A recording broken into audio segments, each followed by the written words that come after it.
Ethan Carter III made his return to NXT in January of 2018 when he was sitting in the audience at NXT Takeover Philadelphia. WWE has a habit of brushing the past under the rug, but they actually acknowledged his failed past with the company as Derrick Bateman. Ever since his re-arrival in NXT, he has proven to be a lot more successful and is due for his main roster debut any day now.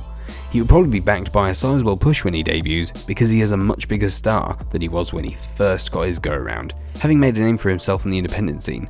He has had quite the journey, so let's check out 5 things you didn't know about EC3.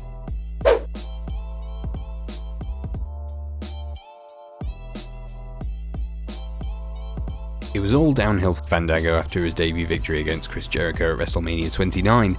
After being a pretty big deal for a couple of months, he slid down the card, and now at 37 years old, is a part of the undercard as one half of Breezango. Once EC3 joins the main roster, they will probably be able to reminisce about the past, as they were tag team champions at one point. While wrestling in Florida Championship Wrestling, the duo found success as a tag team, and while it's probably as good as it'll get for Fandango, EC3 is pipped to achieve big things in the company.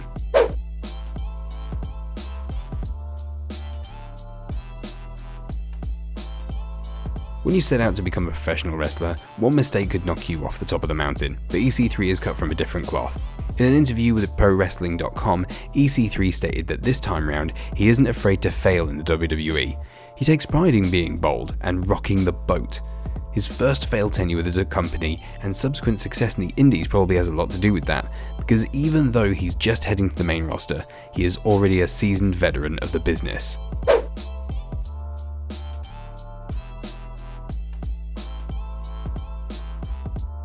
As we've already mentioned, this isn't EC3's first run with WWE. As Derrick Bateman, he was released from his contract in May of 2013 before finding success on Impact Wrestling. A lot of wrestlers have been incredibly sore after being let go by WWE, but EC3 sees things differently. In an interview in late June, EC3 stated that his complacency is probably what got him fired in the first place. He claimed that his response to every hurdle was, "Yeah, but," and that's what ended up clipping his wings in the company. He's obviously grown since then because he's much more interested in kicking John Cena's butt in a WrestleMania match than anything else.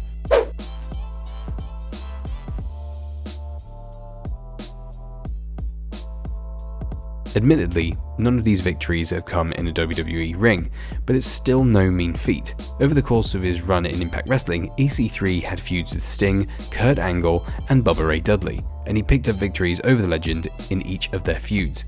This is a feat that is pretty much no one on the WWE roster can claim to have achieved.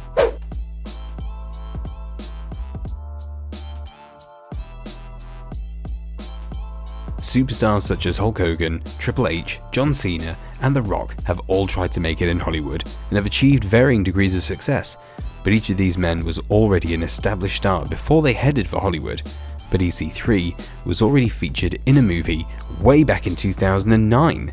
The House of the Devil is an underrated horror movie, and even though EC3 isn't the star, he is still featured on the film's IMDb page under his real name. Let's see if his move to the main roster will bring Hollywood success with it.